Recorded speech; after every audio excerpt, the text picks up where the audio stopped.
राजस्थान के नए PACCF half के चयन के लिए स्क्रीनिंग है आज। हॉफ के लिए आज दोपहर होगी स्क्रीनिंग।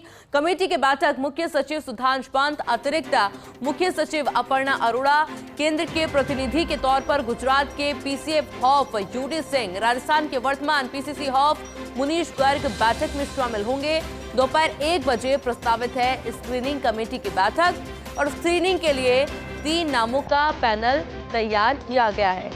PCCF अरिंदम तोमर, अरिजीत बनर्जी और PK उपाध्याय वर्तमान हॉफ, मुनीश गर्ग 31 मई को हो जाएंगे सेवानिवृत्ति।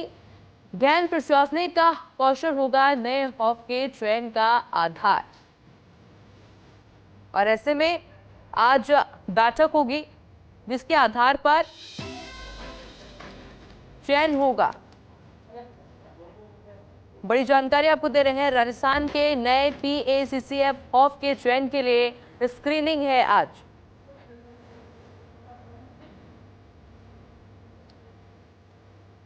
और ऐसे में देखिए PCCF हॉफ के चयन के लिए स्क्रीनिंग आज होनी है। हॉफ के लिए आज दोपहर स्क्रीनिंग होगी। और इसी खबर पर अधिक जानकारी के लिए मेरे साथ एसोसिएट एडिटर निर्मल तिवारी भी फोन लाइन पर जुड़ चुके हैं। गुड मॉर्निंग निर्मल जी, आज स्क्रीनिंग बैठक होने वाली है, क्या कुछ जानकारी आपके पास? आयुषी, देखिए राजस्थान की जो सबसे बड़ा पद होता है जो फॉरेस्ट फोर्स का, जिसको कहते हैं ग्रीन आर्मी का, वो होता है PCCF हॉफ का, यानी कि प्रधान वन संरक्षक, प्रधान मुख्य वन संरक्षक और वन बल प्रमुख, head of forest force. HoFF के लिए स्क्रीनिंग आज की जानी है। आज जो इसमें जो मुख्य सचिव है सुधांश पंत, उनकी अध्यक्षता में बैठक होगी। इसमें जो एडिशनल चीफ सेक्रेटरी फॉरेस्ट हैं अपर्णा अरोड़ा, वो मौजूद रहेंगी। वर्तमान जो हॉफ है मुनीश गर्ग, वो इसमें रहेंगे। और खास बात यह कि केंद्र के प्रतिनिधि के तौर पर गुजरात के जो PCCF हॉफ है UD सिंह, वो इस बैठक में मौजूद रहेंगे। UD सिंह 12:10 की उनकी फ्लाइट है, जिससे वो जयपुर पहुंचेंगे। उसके बाद सीधे सचिवालय पहुंचने का उनका कार्यक्रम प्रस्तावित है और उसके बाद स्क्रीनिंग कमेटी की बैठक में शामिल होंगे। देखिए, वरिष्ठता के हिसाब से बात करें तो मुनीश गर्ग जो वर्तमान हॉफ है वो 31 मई को सेवानिवृत्त होने जा रहे हैं, यानी कि अब नए हॉफ उनकी जगह कौन स्थान लेगा।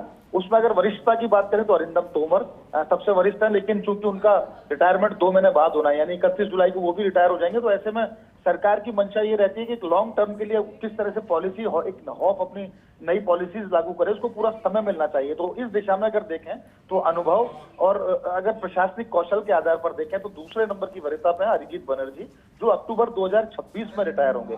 यानी उनके पास 28 महीने का ऐसा वक्त होगा और उनको हॉफ बनाया जाता है, तो जिसमें फॉरेस्ट फोर्स के लिए नई रीति नीति लाने, नए काम करने, नवाचार करने। और जिस तरह से राज्य सरकार का सपना और मंशा भी है कि प्रदेश में अगर वनों के आकार की बात करें तो उसको 20% ले जाना है कुल भूभाग के, जो अभी 9.6% है। तो उसके लिए उनके पास पर्याप्त समय भी है कि उस दिशा में तेजी से काम करें। तो दूसरे नंबर पे ही है। और तीसरा नाम जो पैनल में है, जिनको शॉर्टलिस्ट किया गया था, वो पवन उपाध्याय हैं। वो 2028 में सेवानिवृत्त होने, उनके पास काफी लंबा समय है।